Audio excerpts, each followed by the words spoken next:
Canterbury tales Joffrey Chaucer middle English period അഥവാ 1400 കാലഘട്ടങ്ങളിൽ എഴുതിയ ഒരു പ്രധാനപ്പെട്ട കഥാസമാഹരണമാണ് കാൻറ്റർബറി ടെയിൽസ്. 24 കഥകളോളം ഈ കഥാസമാഹാരത്തിൽ ഒരുമിച്ച് കൂട്ടിയിട്ടുണ്ട്. Knight's tale, the miller's tale, the reeve's tale, the cook's tale, the man of law's tale തുടങ്ങി 24 കഥകളാണ് ഈ കഥാസമാഹാരത്തിൽ ജോഫ്രി ചോസർ ഉൾപ്പെടുത്തിയിട്ടുള്ളത്.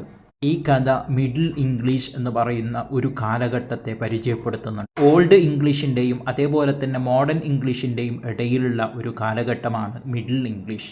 ഇതിലൂടെ ആ കാലഘട്ടത്തിലുള്ള ഭാഷാവൈവിധ്യത്തെയും അതേപോലെ തന്നെ അവരുടെ സങ്കല്പങ്ങളെയും അവരുടെ കോൺസെപ്റ്റുകളെയും നമുക്ക് മനസ്സിലാക്കാൻ പറ്റുന്നുണ്ട്.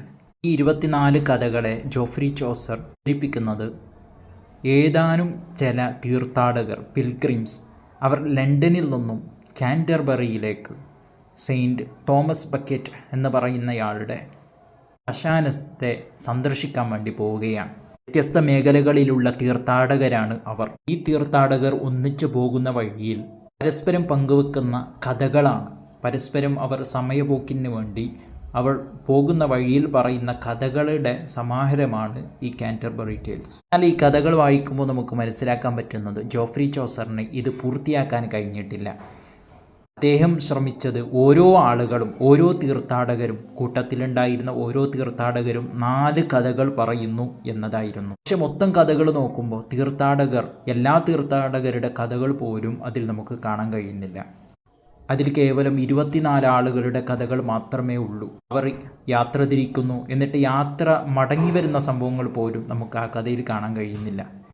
ഇതിന് നമുക്ക് ഒരു കഥയായി പറയാൻ കഴിയില്ല. കാരണം ഇത് ഫ്രെയിം ടെയിൽ എന്ന പേരിൽ അറിയപ്പെടുന്ന ഒരു ശൈലിയാണ് ഇവിടെ സ്വീകരിച്ചിട്ടുള്ളത്. ഒരു കഥയിൽ നിന്ന് തന്നെ മറ്റു പല കഥകളിലേക്കും സഞ്ചരിക്കുന്ന ഒരു ശൈലിയാണ് ഇവിടെ ജോഫ്രി ചോസർ സ്വീകരിച്ചിട്ടുള്ളത്. ഇതിൻ്റെ വിശദമായ കഥകൾ അടുത്ത വീഡിയോയിൽ നിങ്ങൾക്ക് കാണാൻ കഴിയുന്നതാണ്.